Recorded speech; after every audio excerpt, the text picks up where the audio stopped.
এটা মনে রাখুন, এই প্রশাসন কিন্তু আপনাকে একদিন কোমরে দৌড় দিয়ে যাবে। আমি আবার অনুরোধ করছি, একটু আপনাদের কথা ভাবুন।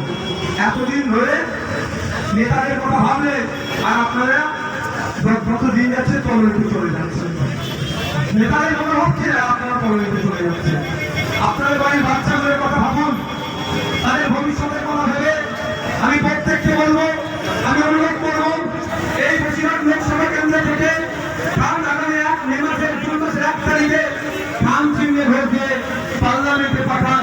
পার্লামেন্টে গিয়ে শিক্ষার কথা বলবে, স্বাস্থ্যের কথা বলবে, শ্রমজীবী মানুষের কথা বলবে, বঞ্চিত মানুষের কথা বলবে, চাকরিজীবীর বিরুদ্ধে কথা বলবে, আপনাদের মিড ডে মিল চুরি হয়ে যাচ্ছে তার বিরুদ্ধে কথা বলবে, রেশন চুরি হচ্ছে তার বিরুদ্ধে কথা বলবে, এখানে মৎস্যজীবী যারা আছে তাদের পক্ষে কথা বলবে।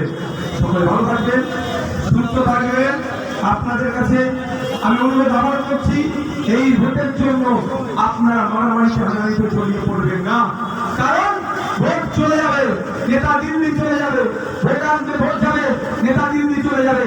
যারা মারামারি হানাহানিতে জড়াচ্ছেন তাদের পাশে কিন্তু নেতা থাকবে না। যদি সত্যিকারের অর্থে তাদের পাশে নেতা থাকতো, তাহলে অনুব্রত মণ্ডলকে এতদিন জেলের ভাত খেতে হতো না, তিহারের ভাত খেতে হতো না। নেতাদের উদ্দেশ্যে বলে যাচ্ছি, পার্থবাবুর দিকে একটু দেখুন। পার্থবাবু দলের মহাসচিব ছিল, আপনারা তো পাড়ার চালানোর নেতা। পার্থবাবু দলের মহাসচিব ছিল, সে জেলের ভাত খাচ্ছে। অভিষেক বাবু মমতার একটি ক্ষমতা হয়নি ওকে জেল থেকে বার করার। ওটা ওদের সমস্যা, ওরা বুঝে নেবে।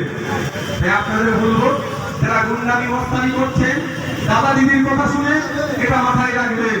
একদিন আসলে কিন্তু আপনারও সমস্যা আছে, তখন আপনাকে কোনো বাবা বাঁচাতে পারবে না।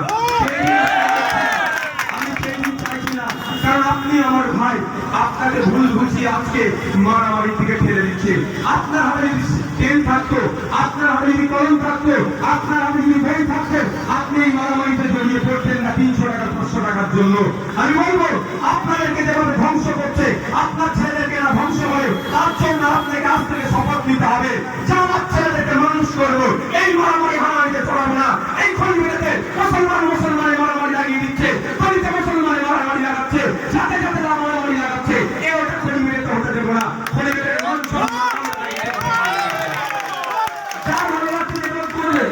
এটাই তো ডেমোক্রেসি, এটাই তো গণতন্ত্র। কিন্তু দুঃখের বিষয়, মারামারি হবে কেন? এই মারামারি হবে কেন? এই মারামারিতে যারা করাচ্ছে তাদের দিকে একটু দেখুন। তারা এসি রুমে বসে চা খাচ্ছে। শুভেন্দু অধিকারী বিভাজনের রাজনীতি করে 7টা 7 বিকাশ করলে পশ্চিম বাংলায় 42টা সিট যদি আমরা দেখি বিজেপি, ওই 100 মুসলমানদের বিরোধী ইচ্ছে গেল না। আর ওরা অপরাধীরা 7টা বিকাশ বলছে, আর মমতা ব্যানার্জি নাটক করে বিরোধী করছে।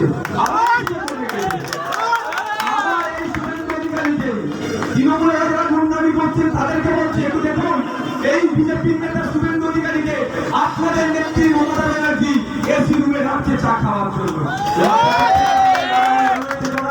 তাদের জন্য মারামারি করছে। একটু ভাবুন, মুকুল নয়, সে আজকে কোন দলে সেও জানে না, তৃণমূল জানে না।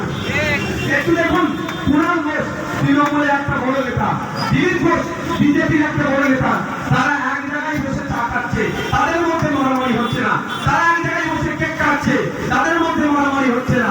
সুজন চক্রবর্তী সিপিএম এর নেতা, পার্থ চ্যাটার্জি তৃণমূলের নেতা, তারা এক জায়গায় বসে এসি ঘরে বসে গল্প করছে, তাদের মারামারি হচ্ছে না। মারামারি কেন পরিবেশের বাজারে হবে? মারামারি কেন আপনার নবীনপুরে হবে? মারামারি কেন কাজ করে হবে? মারামারি যদি হয় তাহলে সুজন চক্রবর্তী বড় নেতা, পার্থ চ্যাটার্জি বড় নেতা, তারা মারামারি করবে। যারা জানে মারামারি করতে গিয়ে মার ফেলে, কাউকে মারলে 307 ধারায় কেস হবে। 307 ধারা মানে ও জেল জরিমানা হবে। আর মারতে গিয়ে অজ্ঞানে মেরে যদি মারা যায় 302 ধারা হবে। আর 302 ধারা মানে বাড়িতে তার ভাত খাওয়ার সময় থাকবে না, তাকে জেলের ভাত খেতে হবে। এটা বলেন তারা জানে। তারপরে ছোট নেতাদেরকে মারামারিকে উৎসাহিত করছে। আমি ছোট নেতাদের উদ্দেশ্যে বলবো, সংযত হয়ে যান। কারণ আপনি যখন ফাঁদে পড়লে দাদা দিদির হাত আপনার হাত থেকে উঠে যাবে। আর একটা কথা, যারা ছোট নেতারা লড়াই করছেন তো, আমি তাদের বলছি 4 তারিখ অবধি অপেক্ষা করুন। আমি কটা নেতার নাম বলে যাচ্ছি এখানে, 4 তারিখ অবধি কোন দিকে যাবে?